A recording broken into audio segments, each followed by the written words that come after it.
This is not the map of Morocco. Huh? That's because between 1884 and 1975, Western Sahara was ruled by the Spanish, who didn't hesitate to exploit the territory for their own profit.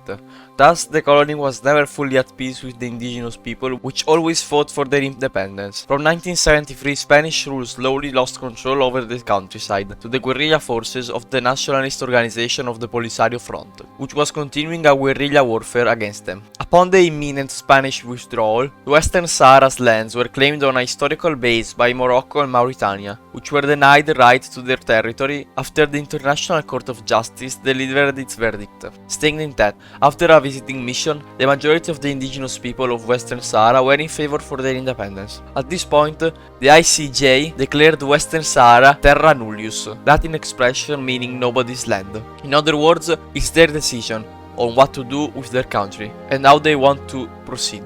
Upon hearing this news, Morocco and Mauritania accepted the terms and lived happily ever after. Joking, neither Morocco nor Mauritania approved this decision, so Morocco decides alongside Mauritania to send 350,000 unarmed Moroccans accompanied by the Moroccan army equipped with heavy weapons to the city of Tarfaya, near the border with Western Sahara, waiting for the signal from King Hassan II of Morocco to cross into Western Sahara. As a result of international pressure, Spain, without consulting the Sahrawi population of Western Sahara, accepted Moroccan demands with the Madrid Agreement and the Western Sahara Partition Agreement that basically divided Western Sahara between Morocco and Mauritania. In the meantime, Algeria helped the Movimiento de Liberación del Sahara, now called Polisario Front, which had major support from the Sahrawi population. After Moroccan and Mauritanian forces ended the operation, on February 26, 1976, Spain's mandate over the territory ended and given to the new forces in charge. On February 27, 1976,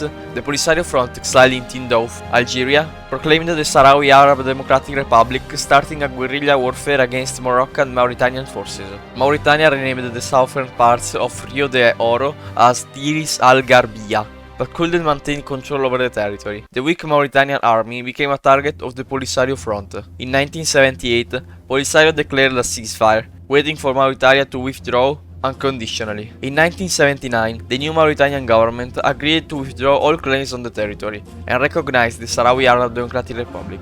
Morocco, seeing Mauritania withdraw their troops from the territory, decided to extend their control to the rest of Western Sahara, thus continuing the war. Eventually, a stalemate in which the Moroccan war raised up was reached, but the guerrilla warfare didn't stop through the 80s. The conflict lasted until the year 1991, when a ceasefire was established, and was decided to hold a referendum in which the indigenous people will decide between the independence or the annexation to Morocco. Apparently, the meeting has never been held because of the question over who is eligible to vote, so the situation stood as it is today. Many attempts were made to establish peace in the year 2000 and 2003, but both failed because every time there was one side not approving the conditions. Over the years, Polisario reportedly threatened Morocco to resume fighting if no breakthrough occurs in the front line. Now, when you see a map with no data for Western Sahara, you know that the data can be acquired due to the conflict. So we are now left here with these three maps, each and every one of them with their own point of view, hoping that in the near future the situation will be fixed.